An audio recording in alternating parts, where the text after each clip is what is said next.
ایک حیران کن حقیقت، سیب کے بیج انسانی صحت کے لیے بہت نقصان دہ ہو سکتے ہیں۔ ان میں ایک خاص زہر ٹائپ چیز ہوتی ہے جسے سائنائڈ کہا جاتا ہے۔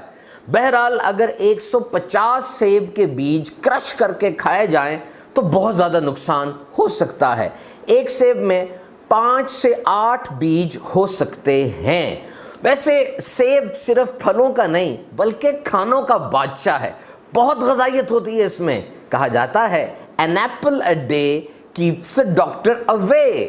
Now our topic is plant seeds۔ آج ہمارا موضوع ہے پودوں کے بیج۔ پودوں کے بیج یہ انتہائی اہم چیز ہے۔ یہ ہمارے گرد جتنے بھی درخت اور پودے ہیں ان کا آغاز ایک بیج سے ہی ہوتا ہے اور بائی stem cutting۔ پودوں کے بیج میں صرف خوراک ہی نہیں ہوتی بلکہ it's a complete genetic code, ساری انسٹرکشنز اس کے اندر ہوتی ہیں۔ سب سے پہلے بیج اپنی جڑ بناتا ہے and when it takes hold، بیج پودے کی صورت میں زمین سے باہر آتا ہے، اسے جرمینیشن کہتے ہیں۔ and there is a special mechanism to spread this plant range۔ اور پھر یہ پودے پھیلتے ہیں زمین پر، اس کا ایک اسپیشل میکنزم ہے، کبھی انہیں بو دیا جاتا ہے، کبھی یہ ہوا سے اڑ کے جاتے ہیں۔ جانور بھی اس میں بڑا کلیدی کردار ادا کرتے ہیں۔ بیز ہیں، شہد کی مکھیاں، اور گلہری یہ تو بہت امپورٹنٹ رول پلے کرتی ہے۔ گلہری بیج اکٹھے کرتی ہے اپنی خوراک کے لیے، زمین میں دبا کے بھول جاتی ہے اور وہاں پودا نکل آتا ہے۔ ایک پورا جنگل ہے ایسا جو کہ گلہریوں کی اس ایکٹیویٹی کی وجہ سے بنا۔ And now a question، یہ جو کوکونٹ ہے، یہ ناریل، بتائیے یہ پھل ہے کہ سبزی؟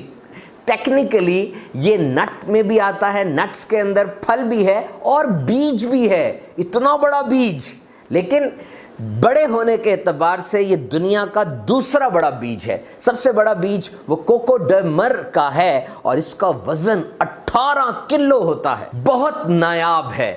بہرحال یہ سیڈز، یہ بیج، یہ صحت کے لیے بہت اچھے ہوتے ہیں۔ ان میں فائبر ہے، پوٹیشیم ہے اور یہ شوگر کے لیے اور پھر ہائی بلڈ پریشر کو کنٹرول کرنے کے لیے بہت ہی معاون ثابت ہوتے ہیں۔ السی کے بیج یعنی فلیکس سیڈز، تخم بالنگا یعنی کھائی سیڈز، اور کدو شریف کے بیج یعنی pumpkin seeds, these are called super foods۔ ان کو سپر فوڈ کہا جاتا ہے۔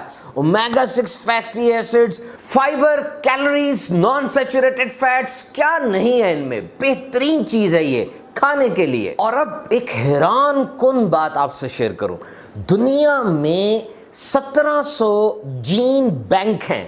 بینک سے مراد تو وہ ہوتا ہے نا جب پیسے رکھواتے ہیں، لیکن یہ وہ بینک ہیں جہاں پر بیج رکھے گئے ہیں۔ کیوں؟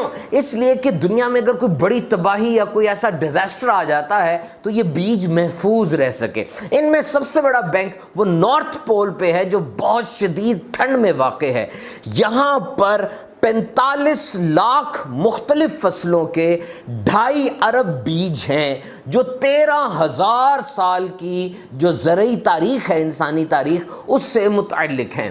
تو یاد رکھیے یہ بیج تو ہم بوتے ہیں، ایک ہی طرح کی زمین ہوتی ہے، لیکن اس بیج سے پھلوں کا نکلنا، فصلوں کا نکلنا، یہ خدا کی قدرت ہے۔ اللہ تعالیٰ ہمیں قرآن مجید پڑھتے رہنے کی اور اس پہ غور و فکر کرنے کی توفیق عطا فرمائے۔